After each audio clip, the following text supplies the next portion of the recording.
गेले काही दिवस प्रसारमाध्यमांच्या माध्यमातून त्यात इलेक्ट्रॉनिक मीडिया असेल, प्रिंट मीडिया असेल, त्यानंतर व्हॉट्सअप मीडिया असेल, त्या माध्यमातून विविध राजन साळवींच्या प्रवेशाबद्दलच्या चर्चा चांगल्या रंगलेल्या आहेत.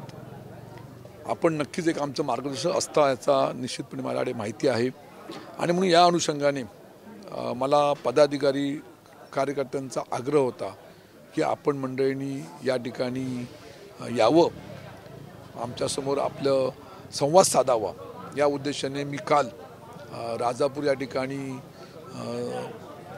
संवाद साधला पदाधिकाऱ्यांशी. त्या ठिकाणी सर्व उपस्थितांमध्ये सर्वांनी भावना व्यक्त केल्या की राजन साळवी, तुमच्यावरती अन्याय झालेला आहे, पराभवाला कारणीभूत अनेक मंडळी आहेत आणि तुम्ही योग्य तो निर्णय घ्या, अशा तऱ्हेच्या भावना व्यक्त केल्या. आणि त्याला अनुसरून मीही सांगितलं की मी योग्य वेळी योग्य निर्णय घेईन, अशा तऱ्हेच्या मी भावना व्यक्त केल्या. त्यानंतर आम्ही आज लांज्यातल्या सुद्धा पदाधिकाऱ्यांनी अनेक सैनिकांनी मला या ठिकाणी बोलवलं, या ठिकाणी मी आलो होतो.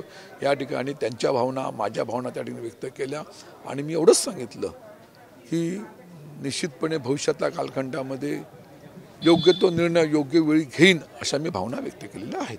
तुम्ही आता एक कारणीभूत ठरले काही लोक, सो साधारण कार्यकर्त्यांनी तुमचा होरा नेमका कशा पद्धतीने आहे, म्हणजे नेमकं काय झालं, काय कार्यकर्त्यांचं पण म्हणणं काय? पराभवाला कारणीभूत वरिष्ठ मंडळी आहेत.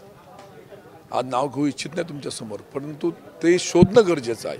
आणि मी तिथं स्पष्ट सांगितलं की आज जो दुःखाचा डोंगर पक्षावरती आला, माझ्या कुटुंबावरती आला, माझ्या वैयक्तिक आयुष्यामध्ये आला, ह्याला कारणीभूत कोण आहे हे शोधणं गरजेचं आहे.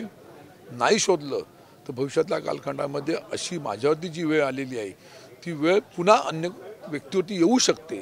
ती येऊ नये यासाठी योग्य ती निर्णय त्यांनी घेतला पाहिजे वरिष्ठ नेतृत्वाने, आणि त्यासाठी योग्य वेळी योग्य मी निर्णय घेईन असं आपल्याला सांगू इच्छितो. आज महिना झाला निकाल लागून, तुम्ही जसं म्हणताय की कारणं शोधली पाहिजेत वरिष्ठांकडून, मी आपल्याला सांगितलं ना, योग्य वेळी योग्य निर्णय घ्यायला मी सक्षम आहे. आणि माझ्या मतदारसंघातली अनेक मंडळी, तुम्ही योग्य निर्णय घ्या, तुमच्या पाठीशी आम्ही आहोत, अशा तऱ्हेचे मला संकेत दिलेले आहेत.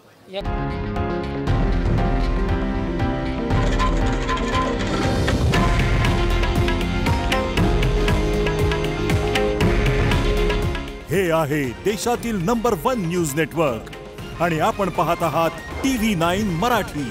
काळजी तुमची, हित महाराष्ट्राचं.